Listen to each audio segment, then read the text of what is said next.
Hi, my name is Zach Anderson. I am the Inside Technical Sales Rep at Neutronics. I'm sitting here with Peter Coll, the VP of Neutronics, and also sits on the SAE Committee for Air Conditioning. Hi, Zach. Hi, Pete. How are you? Good. Good. So can you just go into more detail on what you do with SAE, what your relationship is? Well, SAE, Interior Climate Control Committee, has a number of subcommittees, fluids, steering, etc.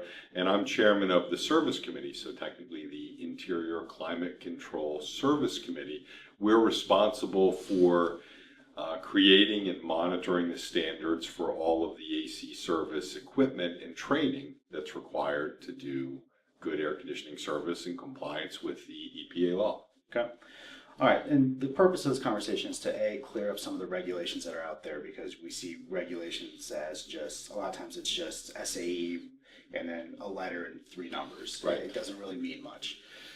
So we're here to kind of clarify that. We're going to talk a little bit into YF, the 1234 YF, the refrigerant that's replacing 134A, and actually that's where we're going to start. So I guess the question everyone wants to know is, why? Where did this all start? Where did it all come from? What was the catalyst for this change? Well, some people think, and incorrectly, some people think that one of the refrigerant manufacturers had their patent expire, so we had to change refrigerants. That's absolutely false. There were no patents involved here. Right. In the case of changing refrigerants.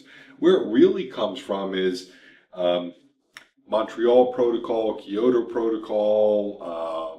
You've heard more about Paris Accord, all these environmental agreements that we have globally, but they led to a rule, an F-gas rule in Europe that was put forth in 2006. And essentially the F-gas rule in Europe said, effective starting in 2011, but really effective January 1st of 2017, I can't use a refrigerant in a mobile air conditioning system or a car that has a global warming potential of greater than 150. Okay. So starting in Europe, then that transitioned over to the US, not by law, but really because it's a global marketplace. Right. So somebody like a Ford or a GM said, well, we're having to do this for Europe. Can we do it for the US? Would it be easier for us? And EPA came in and they said, well, if you want to do that, that would be great. We'll give you some carbon credits, some credits towards your tailpipe emissions if you switch to a low global warming refrigerant. Okay. So that's kind of how we get to having 1234 YF here domestically. And of course, that's the only thing that you can buy a car with in Europe. Right. Okay. So just, you said the 150 GWP is the limit. Right. What, just for reference, is 134A for GWP? It depends on how they count their beans, but GWP is anywhere from 1,300 to 1,430. Depends on which calculation they use. So it's roughly 10 times more in global warming potential. Okay. And YF is? YF, again, similar thing, depends on how you count your beans, either less than 1 and up to 4, depending on which formula they use, but it's generally referred to as less than 1. Okay. All right, that's fair. Why YF? Why not? I mean, you hear about CO2 or natural refrigerants such as propane, which makes me nervous as it is, but let's just, I mean, I lit my grill up with propane this morning, so it's one of those things where I'm not wanting to, put down my car, but why? So why YF? Okay, so why YF? That's a really, really good question.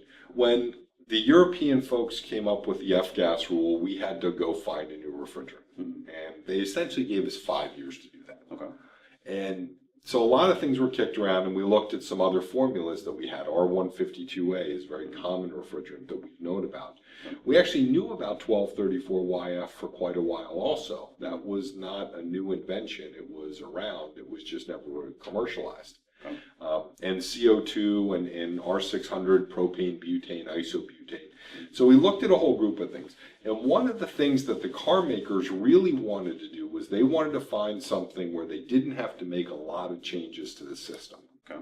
They wanted to be able to take essentially the same system or same type of system, that we have a direct expansion system instead of a secondary loop that might be required for a flammable refrigerant or a CO2 system.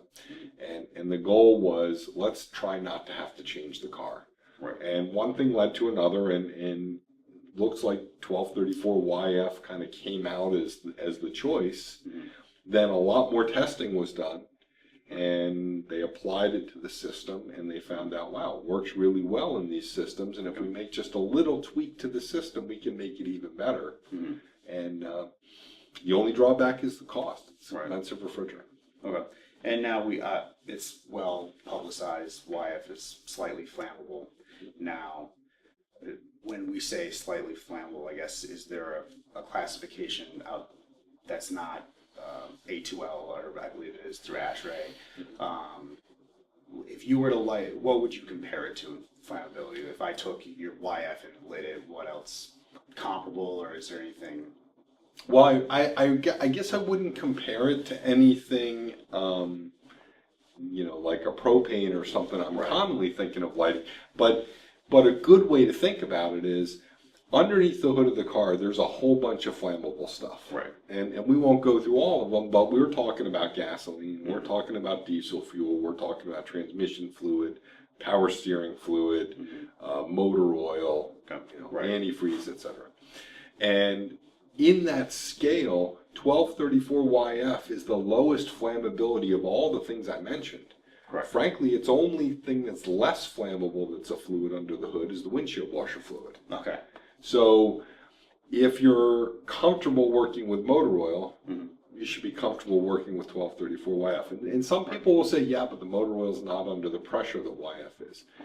That's true. But the gasoline, especially in more modern engines, that have high pressure fuel pumps, could be at a couple thousand PSI in the fuel rail there. And that's gasoline. Right. And we're talking about a pressure for 1234YF that's almost identical to 134A, that 100 to 300 PSI range there. So from a flammability standpoint, really not a concern. Obviously handle with care, just like everything else. But if you're comfortable doing oil changes and transmission fluid and so forth, then flammability shouldn't concern you here. Right. Okay. So we're obviously with new product and new changes to vehicles, there's going to be new regulations that came with it, which we'll get into more in depth later. The first regulation, though, we really want to hit is the SAE J639. Sorry, I had to look at my notes here because that's okay. Again, it's a letter and 3 numbers or 4 numbers. Right. So SAE J639. Just kind of go into what is it, what an Autobot or an auto tech we need to know about it. Right.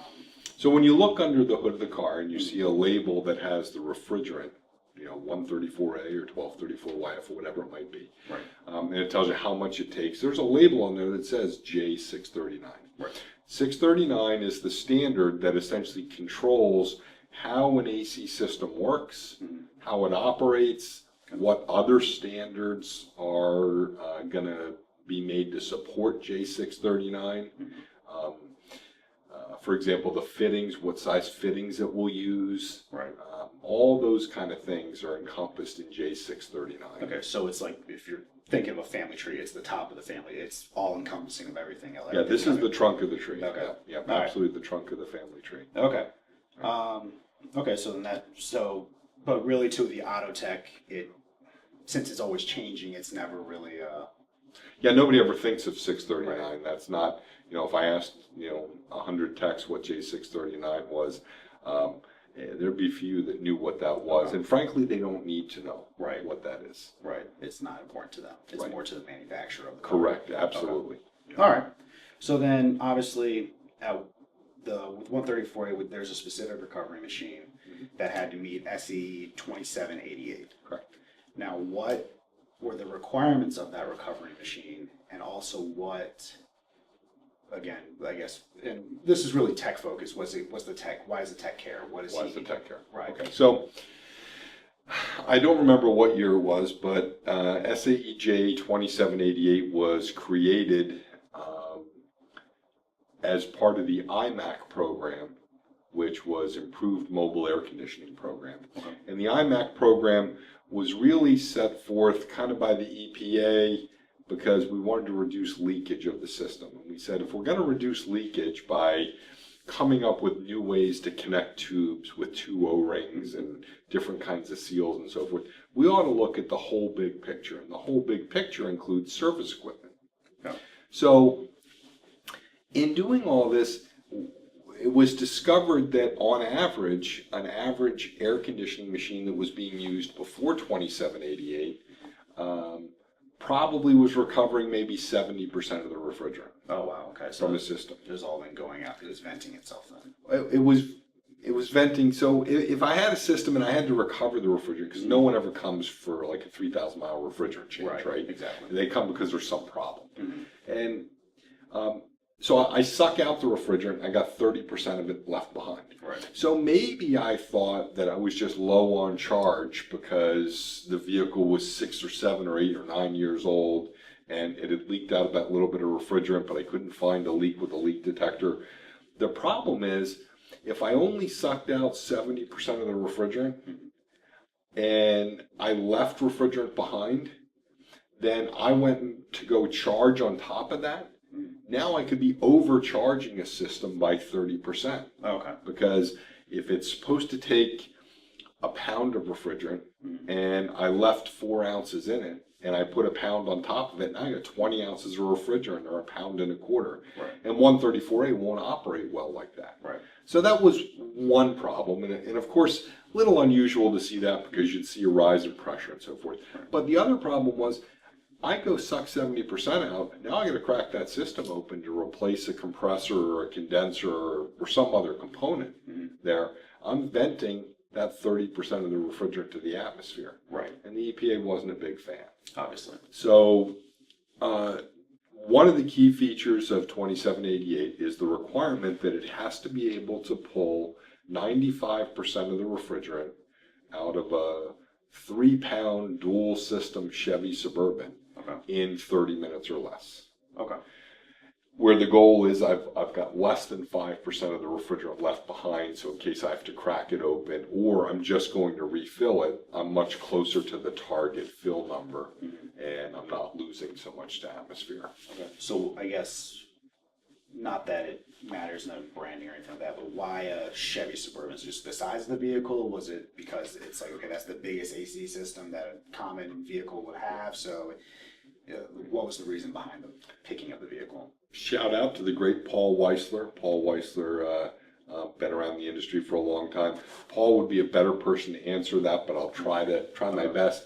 Paul was instrumental in selecting that vehicle. It had to do with its configuration, the fact that it was big. Okay. It had a front and rear evaporator, so it was a challenging vehicle to pull all the refrigerant out of. Okay. And we wanted to pick a challenging vehicle.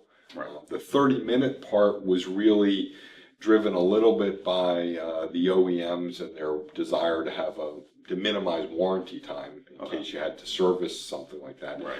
But the Suburban is really just a benchmark. Right. And the idea was, if you could do this on a Chevy Suburban, then almost any other vehicle that you went to use would be easier to do and faster to do than a Suburban. That makes sense. Set the standard high so that it... Right, gotcha. Right. And that's what the Suburban was needed to certify the machine. Right. In order for it to get its appropriate label, right. It had to pass the test on a Chevy Suburban. Okay, for each recovery machine, you're saying? Correct, for each manufacturer who submitted a machine for testing. Okay, yeah. Cool. All right, so now is where we kind of get into the YF equipment, what the standards are for YF, what prompted each change to it. So first we're going to start out with SAE J2913. Okay. I guess if you can go into a little detail what it is and why we decided to do it. Okay, so SAE J2913, there's 3 things that you need in order to service a YF system. You need a leak detector, you need an AC service machine or RRR machine or recovery, recycle, recharge machine. It's all the same thing. And you need a refrigerant analyzer or refrigerant identifier.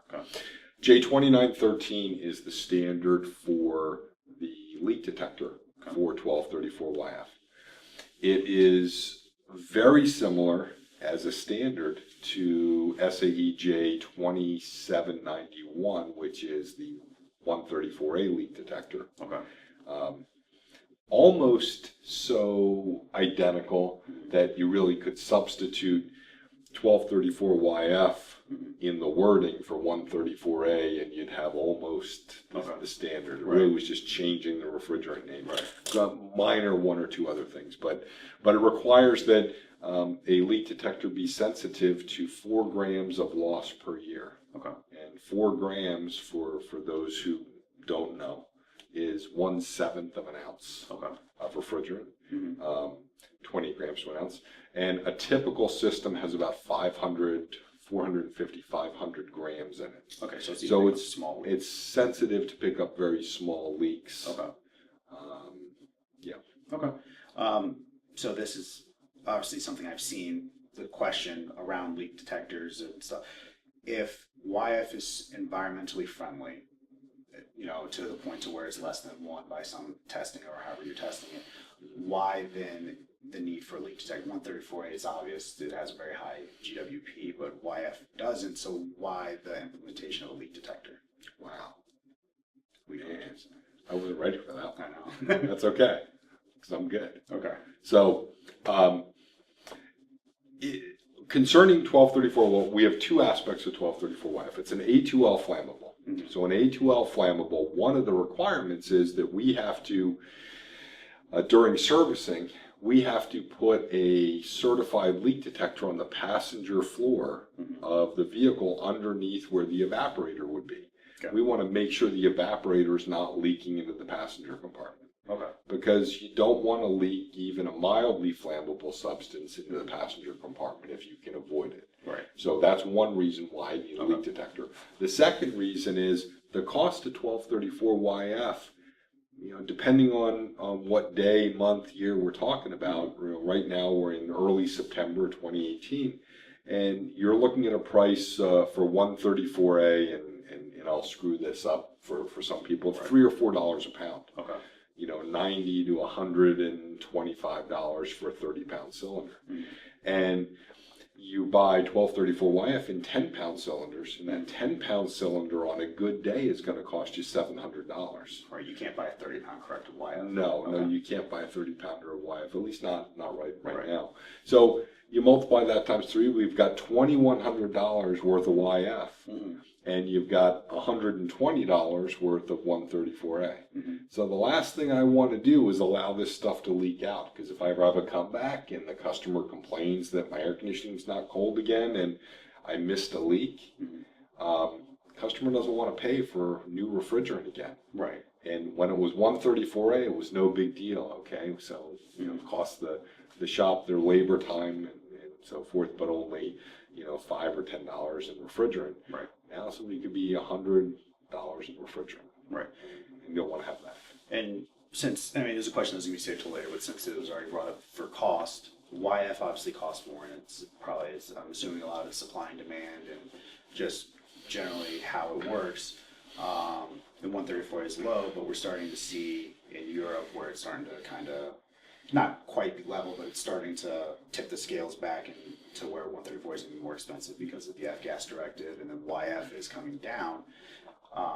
Is that, I would assume at least, that's projected to happen in the U.S. as well domestically? That's a really good question. I don't think that's going to happen here. Okay. In the same way. It's important, I think, to explain the European situation a little bit. Right. Part of the F-gas rule in Europe, in its simplest form, said you can only import X amount of high global warming potential refrigerant. Okay. So somebody would have to decide if they want to import R410A, for example, for homes, or 134A for cars. So part of the price rise was a shortage. There was a shortage of 134A for automotive service, which drove the price of 134A up. Okay. It didn't really change the price of 1234YF at all. It just meant where you had 1234YF at $70 a pound instead of $3 or $4 a pound for 134A. You were now at $25 a pound, so that it looked like it was equalizing there. We don't have such a rule here in the U.S. on restrictions of quotas or anything for 134A. We do expect the price of 134A to start going up as it's not used as much in Europe and in other places, particularly in new cars and other applications. But it really will be a case when the price of 1234YF comes down that we'll see, an equalization or closer equalization in price. And there's no sign that it has dropped, but it's now stabilized at this roughly $70 a pound level. And I don't see any dramatic drop in the next, say, 18 months coming for that. We'll wait and see if more plants come online. And it's the manufacturing process of why it's so much. It's because of at least from what I just reading and doing research on this, it seems like the explanation was it's just more expensive to make it. I mean, I have a lot of friends in the refrigerant business. I have a lot of close friends in the refrigerant business, so I don't want to say anything that's going to make me have to unfriend one of my friends in the refrigerant business. But I think it's a combination of things. I think there's so much competition in 134A that the refrigerant manufacturers just don't make any money on 134A. And they saw some opportunity to make some money on 1234YF. That's number one. Secondly, in order to make 1234YF, you had to build a new plant. And a new plant could cost, $1 billion. That's a billion with a B. That's a lot of dollars. And so somehow they have to have a program in order to recoup that cost. And then third, it is more expensive to make. It uses components that are more expensive. It uses processes that take more time. There's new environmental regulations related to making refrigerants and operating an industrial plant, so they have more expense on that side. So it's a combination of all those things. Some people will say, well, they're getting whatever they can for it. I guess maybe that's part of it, but at the end of the day, if it was too expensive, the car makers wouldn't use it. They wouldn't find the value in the credits. It's been pretty much overly adopted by most car makers. Right. We're looking at, I don't have the exact numbers, but maybe 65 to 70% of the new cars on dealer showrooms and dealer lots have 1234YF. By early 2019, that'll be over 80% of the new vehicles that are available for sale will have 1234YF in them. And that'll dwindle over time. There's a couple car makers not using YF at all. So we're not sure when they might transition over. We do expect them to transition over. We're not sure when. All right. Cool. Now this one obviously deals directly with what we do here at Neutronics, when that's SAE J2927 and SAE J2912. That's the SAE regulations in regards to the analyzers for YF, which is another required component, like you said, with the leak detector. So can you go into, I guess, we've already covered why, I can already guess why we do it, because of specifically the cost of YF. It's expensive, it's contaminated. You don't want to put contaminated stuff in someone's car as well from a health and from a financial standpoint. Is there anything else to elaborate on that besides the standard, like I said, basically the same thing with leak detection? It's expensive, it's a health risk. Well, the other thing everyone wants to consider is that anytime you contaminate a system, you run a risk of damaging the components in the system. And then having to replace those components, whether it's O-rings, seats, seals, compressors, a desiccant in an accumulator or receiver dryer.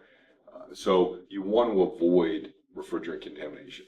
The second problem, and the reason for having a refrigerant analyzer, and a refrigerant analyzer, frankly, that's mandated in the rules for the recovery machine and the EPA and so forth, is there was a big fear that because of this price difference, that people would get a car and it would have 1234YF in it, and the only time it would ever see 1234YF is when in the factory fill.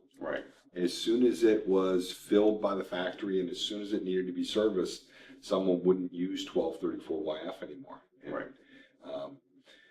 Remember, the properties of YF and the properties of 134A are very, very similar. Mm-hmm. So, some people might try and put 134A in there, and that's a problem for the EPA. They've given out credits, carbon credits, tailpipe emission type credits, Right.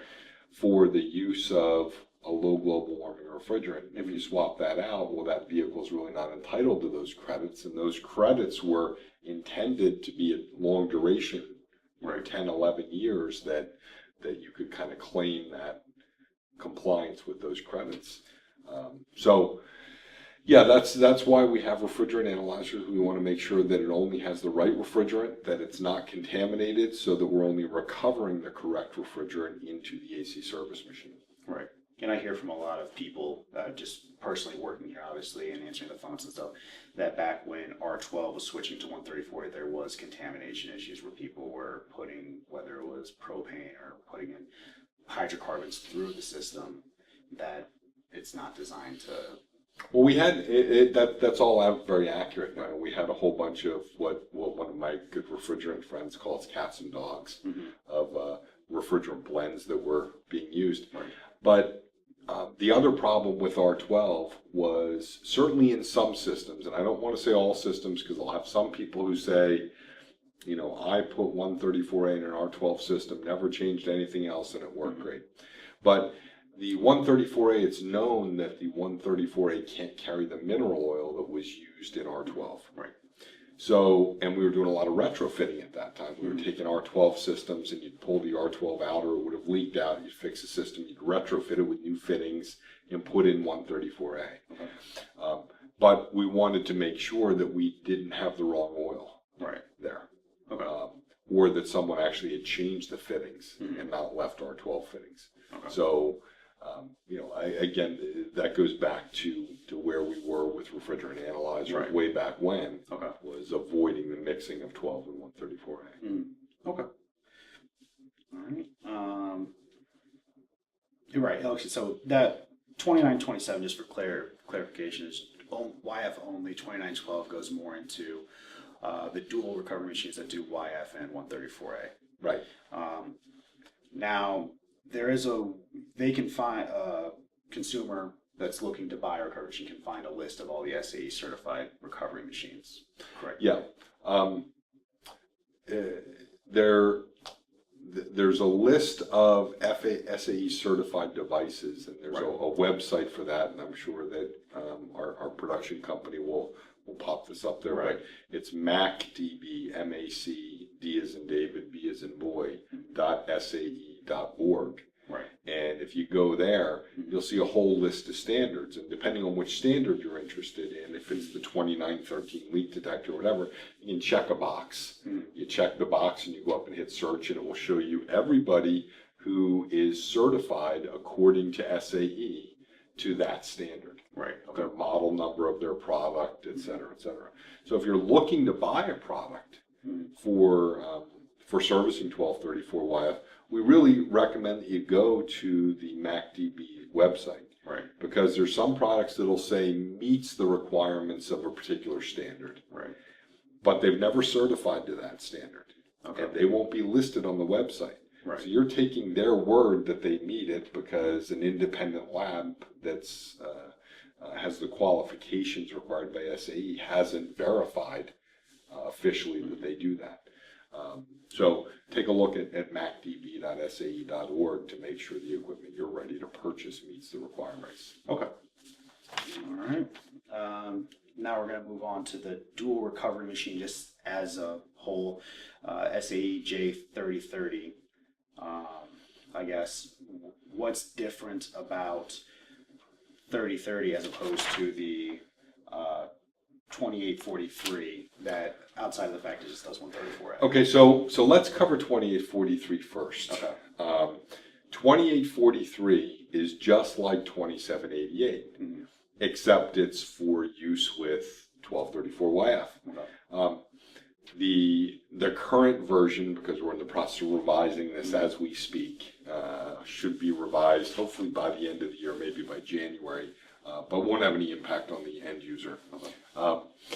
it requires you to pull 1234YF out of a Chevy Suburban, 3-pound Chevy Suburban, 95% in 30 minutes or less, just like the 134A. Right. A couple of differences from the 134A standard. Currently, a J2843 machine is not allowed to have automatic oil injection.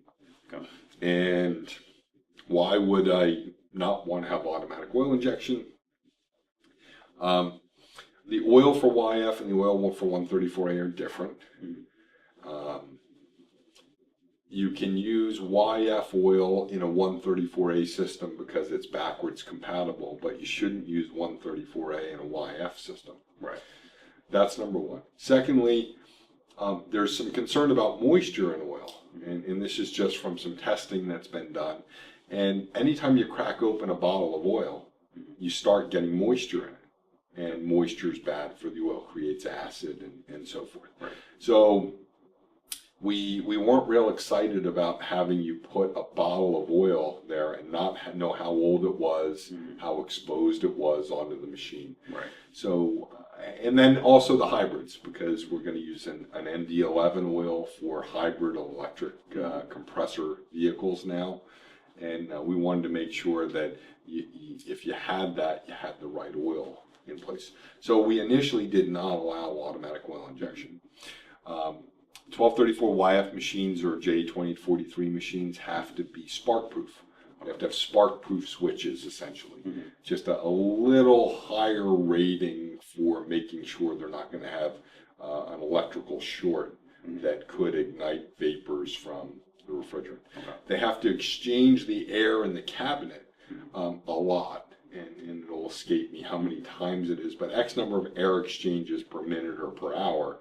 And the idea is that any refrigerant that might be in the cabinet of the machine that's leaking will then be pushed out through all these air exchanges so you don't get a buildup of mildly flammable refrigerant in there. Okay. But that's really the difference between 2843 and 2788, along with the fittings, Right. are obviously different. If I'm going to do a 3030 machine, that machine has to meet the standards for 2788 and 2843. That's essentially a dual machine. Right. There's two different ways you can do a dual machine. You can do a dual machine that starts out as a 134A or a 1234YF, and I can change it over once. Okay. So you obviously start as a 134A in that case, and then when you got enough volume for 1234YF, you could change it over to a 1234YF machine, but never change it back again. Okay. The other version allows you to go back and forth, so that I can work on 134A vehicles Monday through Thursday, and I get a YF vehicle in on Friday. I can spend whatever the amount of time is it takes, we'll say from 10 minutes to 25 minutes, depending on whose machine it is. Okay. To convert it over, change the hoses and the couplers and the tank and whatever's required. And then I can start servicing YF cars. And when I go back to doing 134A cars, I do a conversion again on the machine back, and I can continue doing that. And that will work real well for people who aren't seeing a whole lot of YF cars but don't want to turn them away. Right. And that might be looking at getting a new 134A machine but are kind of on the fence because how long is 134A going to be here? And, YF, when's that coming? When am I going to see it a lot? So it's kind of a great alternative for them. So that's really what 3030 is it merges the two standards and makes it so that that your machine has to meet both of those standards. And then the 3030 itself is actually the clearing process. Oh, okay. It's a standard for measuring to make sure that you've cleared out the 134A when you convert over to YF and vice versa. Okay. All right. So now it's obviously we touched briefly on contamination. Now we're going to get into the regulations involved. If you do find contamination, what does SAE say you have to do? If you found contaminated refrigerant, SAE says, and we would agree with this, that you need to use an SAE J2851 recovery only machine, which my friends in the recovery business won't agree with this, but essentially it's a vacuum pump in a box with some gauges and so forth. But it's also got spark-proof switches and some safety things and so forth, because if I have contaminated refrigerant, what's it contaminated with? Right. Is it flammable? Is it toxic, etc.? But a 2851 machine is designed to recover contaminated 1234YF. You could also use it for contaminated 134A. Right. And doesn't recycle it, doesn't recharge or anything, just sucks it out, goes into a contaminated bottle, and then you might have other stuff you need to do to the system to prepare the system for servicing. Right. Depending on what the contamination was. You know, if it was R22, you need to look at O-rings and so forth. But but that's the way that you would get the refrigerant out so that you could continue servicing the vehicle. Okay. And if someone were to have that contaminated tank, basically, for lack of a better term, a junk tank, you know, what would they then do with that, or what's the? EPA has a list of places that'll take that away for you for a charge. Okay. The reclaimers that'll take that away. So you visit the EPA website. I guess it's EPA.gov. Right. I think, unless Donald changed it, maybe it's Trump.EPA.gov. I'm not sure. Right. I don't know. I think it was Obama.EPA.gov at one point in time. Right. But I think we're back to EPA.gov. And visit there. And they have a list of certified disposal places. Call one that's near you. They've got phone numbers and so forth, and they'll take it away and dispose of it, destroy it, whatever the case might be. But it will cost you. Right. Okay. All right. Now, last thing to touch on is SAE 2911. What exactly does that deal with? Is it and what does it mean for the? Okay, so we actually talked about this just a little bit earlier, that 2911 is kind of the final requirement. All of the new kind of more, and as we revise them, we're adding the 2911 requirement.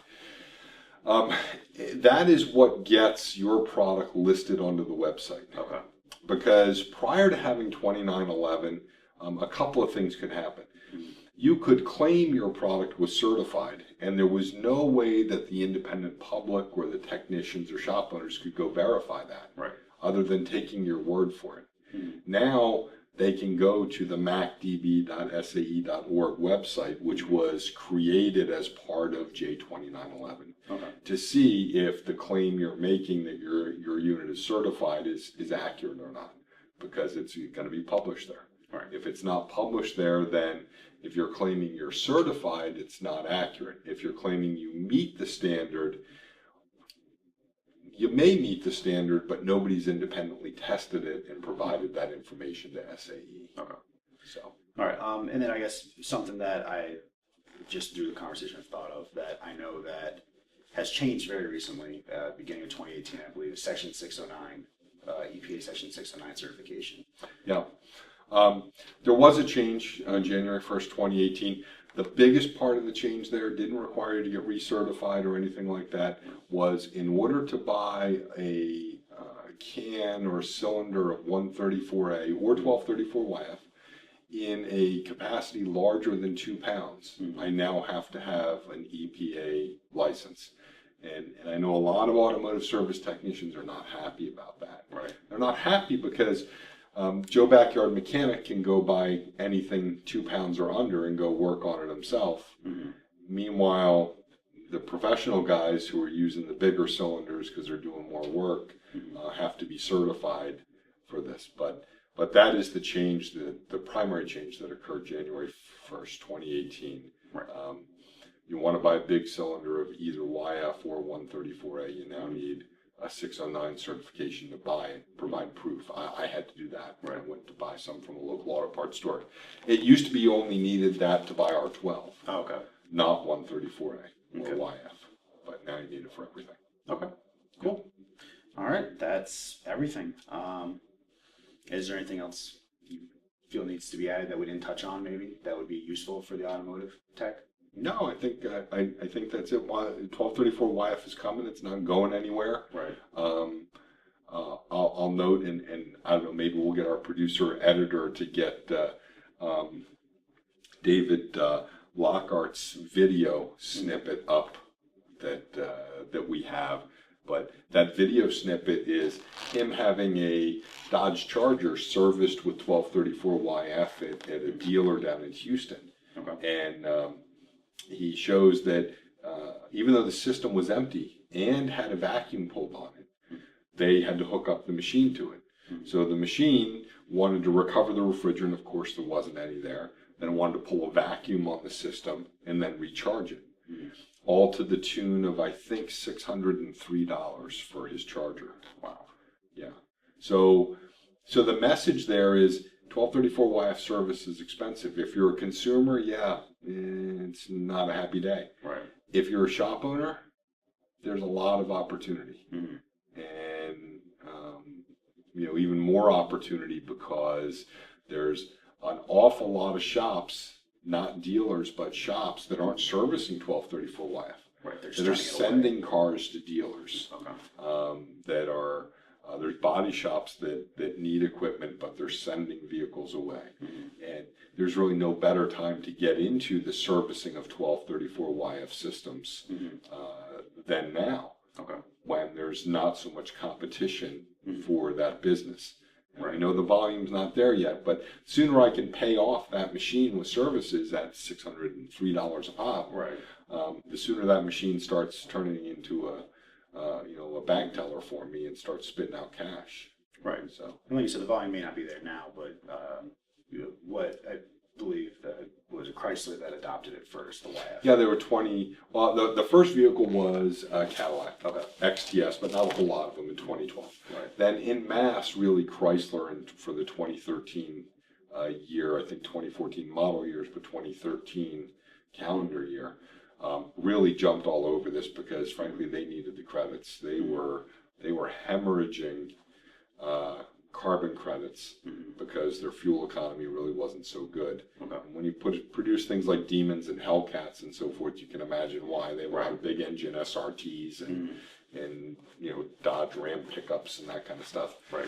So they really needed the credits in order to meet the EPA requirements and not have fines. So they kind of went in whole hog starting in 2013, and then everybody else has joined along. The only two right now, as of today anyway, that are not using it, and I could be wrong. I mean, possibly could be wrong. Right.